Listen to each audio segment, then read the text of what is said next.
Hi, and welcome to StampingSmiles.com. Today I'm going to use the Gently Falling stamp set from the Holiday Mini, and it has the solid and then the outline for all that pretty detail.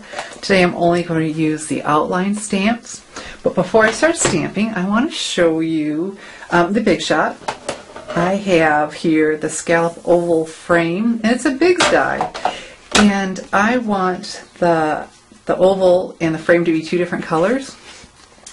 And I don't know if you know this, but with these Big's dies, you can cut several sheets of cardstock at a time, chipboard, thin metal, a lot of different material. So the sandwich is cutting plate, Big's die, your material. Today I'm using cardstock. And then another cutting, I keep calling it cutting plate, but I believe they call it cutting pad.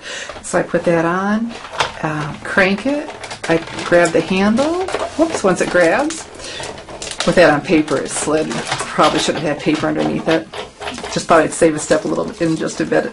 And so out the other side comes all of my die cuts.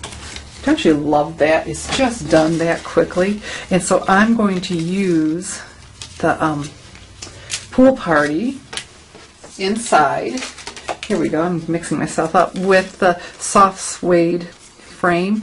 And I picked my colors because I'm using the Spice Cake designer paper and the Spice Cake fabric to make my card. Oh, I wasn't done. Hold on. Bring the Big Shot back. Getting ahead of myself. I want to emboss my frame. So I need my multi-purpose platform that came with the Big Shot. And on tab 1, and I need, for my sandwich, a cutting plate. Then I have my embossing folder. I have the square lattice here. I'm going to put my frame right in here. Alright, put this on, and then cutting pad, and crank that through again. Very pretty. Look at this. You should love that deep embossing that you get. But my card, it was fine, but I thought it just needs something else, and there we go. How about that? We just go ahead and emboss that. It just makes such a pretty difference on your cards. Now we'll put the Big Shot aside for real this time. Okay. And I have played with this set a lot, and I wanted to do something different. I was making a special thank you card. And I thought, okay, and I knew I wanted to use the Spice Cake paper, the designer paper, and that's in the Holiday Mini as well as the Gently Falling stamp set. And I looked at all this pretty paper and I thought, okay. And what I decided to do was stamp right on the paper. How fun is that? And the first time I tried it, I used the soft suede classic ink because that was the color in the paper. But it just didn't stand out enough for me to give me the detail. So I went ahead and used the Early Espresso. It's a neutral color. It's still going to coordinate just fine. So ink this all up. And then go ahead and stamp. There we go. I'm holding it down a little bit extra long because I want it to really take the ink well, because look at all this design going on. And so I'm going to do this several different times, and I already have some pieces. Went ahead and cut them out. Isn't that pretty? Just fun.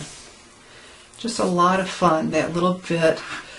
Because I have watercolored them, I've done the two-step, I've done the rock and roll, just really a lot of fun to have a different look. And so then I cut thin strips from the Spice Cake paper to make my own bows.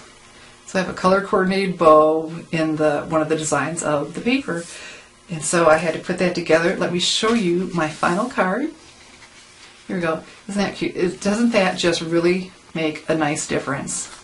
And then I have my fabric bow, and I'm just looking oh so country, and my leaves and my little acorn. And the Thankful Thoughts of You, that came from the Grateful Greetings stamp set. It has greetings for Halloween, Thanksgiving, Valentine's, and Christmas. Really nice. And anyway, so here is my card. It was simple. It was just fun to have the different designs. I've never seen leaves grow like that yet, but when you're making your own cards, you've got all kinds of liberty you can take. So anyway, I hope you enjoyed this. I don't know if you've ever done that before, stamped and then cut it out, but it was just something very fun. Let me show you something else. I liked the detail on it, but if you wanted to, I could have just used this side. And obviously you have the beautiful shape. So if you didn't care for the lines on there, if you thought I had too much going on with the lines, you have another option with the other side.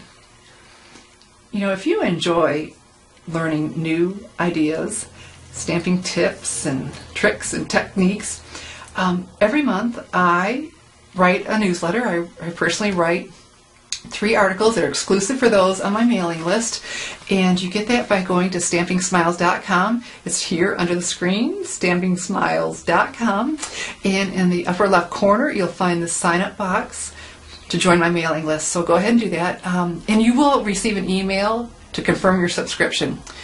I want to make sure that there isn't any spam going on, so make sure you click on that email so you'll get on my list, and then you'll start receiving my newsletters with my stamping tips, techniques, and or tutorials. So go to stampingsmiles.com.